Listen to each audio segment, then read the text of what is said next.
दोस्तों रिलायंस पावर के एजीएम का रिजल्ट हमारे सामने आ चुका है। जो रिजोल्यूशन थे वो किस तरह से पास हुए, उसमें कितने परसेंटेज वोटों से लोगों ने अपने अधिकार का इस्तेमाल किया, जानने की कोशिश करेंगे। और रिलायंस पावर में आने वाले समय में क्या तेजी का दौर शुरू होगा उसको समझने की कोशिश करेंगे।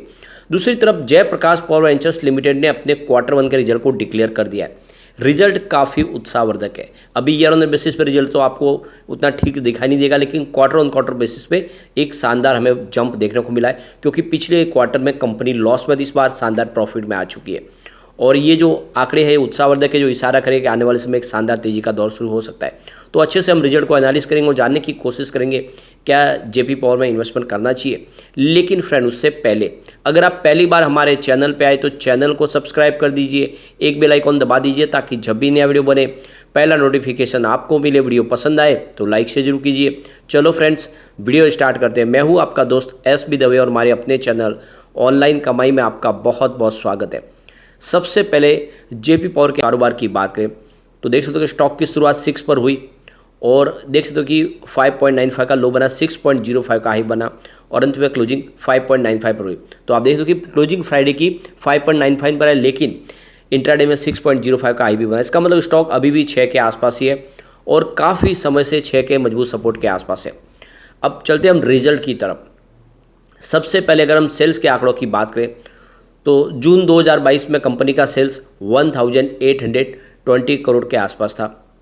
इस बार अगर देखें तो सेल्स 1708 करोड़ के आसपास रहा है। तो सेल्स आपको ईयर ऑन बेसिस पे थोड़ा सा कम होता हुआ दिखाई देगा। लेकिन अगर हम बात करें क्वार्टर 4 की यानी मार्च क्वार्टर की तो सेल्स 1380 करोड़ के आसपास था। तो उस हिसाब से ज़बरदस्त जंप देखने को मिला है, यानी क्वार्टर बेसिस पे बहुत ही शानदार प्रदर्शन किया है कंपनी ने। सेल्स में एक भारी उछाल देखने को मिल रहा है।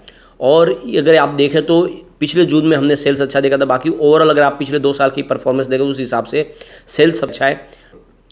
तो अब यहाँ पे कंपनी के खर्च की बात करें तो जून 2022 में 1192 रुपीज़ का टोटल कंपनी का खर्च हुआ है।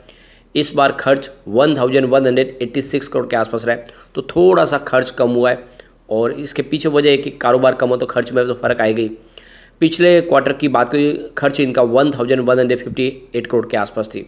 ईयर ऑन बेसिस पे खर्च में यहाँ पे आप देख दो कि कमी आई है, लेकिन क्वार्टर बेसिस पे खर्च फिर से बढ़ा है क्योंकि बिजनेस बढ़ा है। यहाँ पे ऑपरेटिंग प्रॉफिट की बात करें तो जून 2022 में पिछले साल 628 करोड़ रुपीज़ का ऑपरेटिंग प्रॉफिट था। इस बार 521 करोड़ का ऑपरेटिंग प्रॉफिट रहा है। और पिछले क्वार्टर में देखें तो मार्च क्वार्टर में ये 221 करोड़ का आसपास था ऑपरेटिंग प्रॉफिट। तो क्वार्टर बेसिस पे तो ऑपरेटिंग प्रॉफिट डबल हुआ है, लेकिन अभी ईयर ऑन बेसिस पे थोड़ा सा कमी दिखाई देगी। ओवरऑल देखें तो काफ़ी अच्छा प्रदर्शन है इस बार। अब यहाँ पे कंपनी के अदर इनकम की बात करें, पिछले साल सेम क्वार्टर में 9 करोड़ के आसपास थी, इस बार 7 करोड़ के आसपास रही है और पिछले क्वार्टर में ये 5 करोड़ के आसपास थी। इंटरेस्ट की बात करें तो 150% था पिछले साल सेम क्वार्टर में, इस बार 119% के आसपास था और पिछले क्वार्टर में ये 137% के आसपास था। अब प्रॉफिट बिफोर टैक्स की बात करें तो देख सकते हो कि जून क्वार्टर में पिछले साल ये 370 रुपीज़ का टोटल प्रॉफिट बिफोर टैक्स था कंपनी का। इस बार कंपनी का प्रॉफिट बिफोर टैक्स 294 करोड़ के आसपास रहा है और पिछले क्वार्टर में 25 करोड़ का लॉस हुआ था। तो यहाँ पे ईयर ऑन द बेसिस पे अभी फिलहाल आपको थोड़ा सा प्रॉफिट में कमी दिखाई देगी, लेकिन क्वार्टर बेसिस पे एक ज़बरदस्त जंप देखने को मिला क्योंकि पिछले क्वार्टर में लॉस था। नेट प्रॉफिट आफ्टर टैक्स की बात करें तो यहाँ पे आप देख सकते हो कि 242 करोड़ का टोटल प्रॉफिट था पिछले बार सेम क्वार्टर में, लेकिन इस बार अगर आप देखें तो इस साल 190 रुपीज़ का प्रॉफिट हुआ है।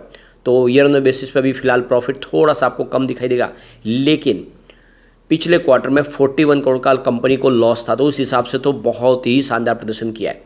तो पिछला जून काफ़ी अच्छा था कंपनी का, उस हिसाब से इसमें कमी रह गई है, लेकिन ओवरऑल इसका रिजल्ट बहुत अच्छा कह सकते हैं क्योंकि पिछले 3-4 क्वार्टर के बाद ये पहली बार हमने शानदार प्रॉफिट देखा फिर से कंपनी में। ईपीएस में वृद्धि हुई है 0.35 रुपीज़ के आसपास था पिछले साल सेम क्वार्टर में और इस बार 0.28 रुपीज़ के आसपास था और पिछले क्वार्टर में ये 0.06 रुपीज़ माइनस में था। ओवरऑल ये रिजल्ट अच्छा है और इस रिजल्ट के बाद आशा करते हैं कि यहाँ पे तेज़ी का दौर शुरू हो सकता है। तो लॉन्ग टर्म इन्वेस्टर्स में थोड़ा सा निवेश कर सकते हैं क्योंकि कंपनी ने बेहतर प्रदर्शन किया है। ईयर ऑन बेसिस पे कमी जरूरी है, लेकिन क्वार्टर बेसिस पे एक शानदार जंप देखने को मिला और कंपनी लॉस से प्रॉफिट में भी आई है। चलते हैं रिलायंस पावर की तरफ। 16 पर क्लोजिंग थी जहाँ पे 3.32% की गिरावट देखने को मिली और यहाँ पे देखो कंपनी ने अपनी 29वीं एनुअल जनरल मीटिंग फाइनल कर ली है आज। फ्राइडे के दिन उसमें आप देख लो कि रिजल्ट के अंदाजे हमारे सामने आ चुके हैं। तो यहाँ पे जो रिमोट ई वोटिंग थी यहाँ पे 24 जुलाई को खुली थी और ये देख सकते हो कि यहाँ पे 27 जुलाई को शाम को बंद हो गई थी और इसमें शेयर होल्डर ने भी अपनी वोटिंग राइट का इस्तेमाल किया है। तो यहाँ पे एजीएम के दौरान जो प्रस्ताव लिए गए जिसमें Q4 के रिजल्ट को यहाँ पे शेयर होल्डर के सामने रखा गया और उसको पूर्ण बहुमत के साथ में यहाँ पे रिजल्ट की जो प्रस्ताव को पास किया गया, वोटिंग उसके फेवर में आया, जहाँ पे 98% लोगों ने इसके फेवर में वोट किया है। सेकंड जो रिजोल्यूशन था यहाँ पे देख दो कि श्री राजा गोपाल कोर्थापाली जो रीअपॉइंट हुई है उनकी आप देख दो कि डायरेक्टर के पद पे, क्योंकि वो रिटायर हो रहे थे तो उसको रीअपॉइंट किया गया और यहाँ पे इस प्रस्ताव को भी मंजूरी मिल चुकी है। 99% वोटों से इस प्रस्ताव को पास किया गया है। इसके अलावा देखें तो यहाँ पे एक ऑर्डिनरी रिजोल्यूशन पास किया गया है यहाँ पे, जिसमें देखें तो कि पुनीत नरेंद्र गर्ग जो डायरेक्टर होंगे कंपनी की, उनकी अपॉइंटमेंट के लिए यहाँ पे रिजोल्यूशन रखा गया था और यहाँ पे देखें इसको 98% वोटों से इस प्रस्ताव को भी पास कर लिया गया है। तो कुल मिला के देख दो कि प्रस्ताव सारे पास हो चुके हैं और आने वाले समय रिजल्ट की संभावना भी बनेगी और जैसे रिजल्ट आएगा उसको भी डिस्कस करेंगे। कुछ बड़ी डील हुई जिसकी वजह से आप देख दो गिरावट भी हुई, क्योंकि प्रॉफिट बुकिंग आज हावी हो गई है। सुबह 9:34 पर 16.25 की प्राइस से यहाँ पे 15 लाख शेयरों की एक खरीदारी हुई, लेकिन उसके बाद 9:47 पर 16.20 की प्राइस से 12 लाख शेयरों की बिकवाली हुई। फिर 9:59 पर 16.20 की प्राइस से 15 लाख शेयरों की एक बड़ी बिकवाली और हुई। फिर 11:46 पर 16.13 की प्राइस से 24 लाख शेयरों की एक बड़ी बिकवाली और हुई। फिर 12:07 पर 16.05 की प्राइस से 25 लाख शेयरों की एक बड़ी बिकवाली और हुई। फिर 1:43 पर 15.90 की प्राइस से 26 लाख शेयरों की एक बड़ी बिकवाली और हुई। उसके बाद 3:02 पर 16.10 की प्राइस से 12 लाख शेयरों की एक खरीदारी हुई। तो आज खरीदारी की डील कम है लेकिन प्रॉफिट बुकिंग ज़्यादा हुई है, क्योंकि स्टॉक पिछले दिनों दौड़ा था। यहाँ पे इसकी परफॉर्मेंस देखें तो दूसरी पेयर कंपनियों के मुकाबले या फिर पावर इंडेक्स के मुकाबले इसने बेहतर प्रदर्शन किया है। आप देख दो कि रिलायंस पावर ने पिछले 5 साल में 13% निगेटिव रिटर्न दिया है, जबकि BSE पावर इंडेक्स में हमने 17% की तेजी देखी है और BSE स्मॉल कैप 16% दौड़ा। तो यहाँ पे लूजर आपको रिलायंस पावर जरूर दिखाई देगा, लेकिन 3 ईयर के हिसाब से रिलायंस पावर ने 65% का जबरदस्त रिटर्न दिया है। इस दौरान BSE पावर इंडेक्स में 40% की तेजी बनी है और BSE स्मॉल कैप में 39% की तेजी है। तो विनर यहाँ पे रिलायंस पावर दिखाई देगा। 1 ईयर के हिसाब से देखो तो रिलायंस पावर ने 35% का पॉजिटिव रिटर्न दिया है। इस दौरान BSE पावर इंडेक्स में लगभग 3.81% की गिरावट हुई है और स्मॉल कैप 30% दौड़ा है। तो यहाँ पर भी 1 ईयर के हिसाब से विनर आपको रिलायंस पावर ही दिखाई देगा। 3 मंथ के हिसाब से देखें तो रिलायंस पावर ने 28% का जबरदस्त रिटर्न दिया है। इस दौरान BSE पावर इंडेक्स में 15% की तेजी बनी है और अगर हम BSE स्मॉल कैप की बात करें यहाँ पे 20% की तेजी है। तो बिल्कुल 3 मंथ के हिसाब से भी विनर आपको रिलायंस पावर ही दिखाई देगा।